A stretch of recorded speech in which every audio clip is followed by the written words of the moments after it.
আসসালামু আলাইকুম রহমতুল্লাহি বারাকাতুহু। বন্ধুরা, আপনারা কেমন আছেন? আশা করি অনেক অনেক ভালো আছেন। তো সামনে ঈদ ঈদ মোবারক পোস্টার তৈরি করার জন্য প্রথমে প্লে স্টোরে আসতে হবে। প্লে স্টোরে আসার পরে এখানে ঈদ মোবারক পোস্টার নামে সার্চ করা লাগবে। সার্চ করার পরে একটা অ্যাপসটা পেয়ে যাবেন। এই অ্যাপসটা পাওয়ার পর এখান থেকে ডাউনলোড করে নেবেন। তো অ্যাপসটা আমি ডাউনলোড করে নিচ্ছি। তো ডাউনলোড করা হয়ে গেলে ওপেন অপশন পেয়ে যাবেন। তো ওপেনের চাপ দিবেন। চাপ দেওয়ার পর এখানে যা কিছু অ্যালাউ চাবে সবকিছু অ্যালাউ করে দিবেন। অ্যালাউ হয়ে গেলে আপনার গ্যালারিও অ্যালাউ চাবে, সেখান থেকে অ্যালাউ করে দিবেন। অ্যালাউ করে দেওয়ার পরে এখানে দেখতে পাবেন অনেকগুলো পোস্টার রয়েছে।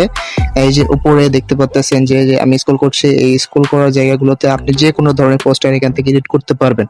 তো আমি যেহেতু আপনাদের দেখাচ্ছি যে ঈদ উল ফিতর, তো ঈদ উল ফিতর আমি পোস্টারটা আমি খুঁজে নিচ্ছি এখান থেকে।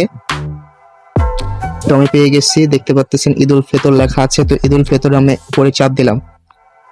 এই চাপ দেওয়ার পর এখান থেকে দেখতে পাচ্ছেন যে অনেক অনেক কিন্তু ফটো চলে আসছে, এই পোস্টার চলে আসছে। এই পোস্টারের মাধ্যমে কিন্তু আপনি আপনার মনে করেন যে ছবিটা দিয়ে এখান থেকে কিন্তু আপনি পোস্টার তৈরি করে নিতে পারবেন খুব সহজে। এখান থেকে টাচ করার পর এখানে আনলক অপশনে চাপ দিবেন। সেখান থেকে আপনার একটা মোবাইলে অ্যাড শো করবে। সেই অ্যাডটা দেখার পরে এখান থেকে ওপেন নাও অপশন পেয়ে যাচ্ছেন, ওপেন নাও চাপ দিবেন। তো দেওয়া হয়ে গেলে এখান থেকে গ্যালারি অপশন পেয়ে যাচ্ছেন, অথবা আপনার ক্যামেরার মাধ্যমে ছবি তুলতে পারেন। আমি গ্যালারি থেকে দেখাচ্ছি। তো আমি সাপোজ যে কোনো একটা ফটো আপনাদের সিলেক্ট করে দেখাচ্ছি। তো সিলেক্ট করা হয়ে গেলে আপনি গ্রুপ করে নিতে পারেন, অথবা নাও নিতে পারেন।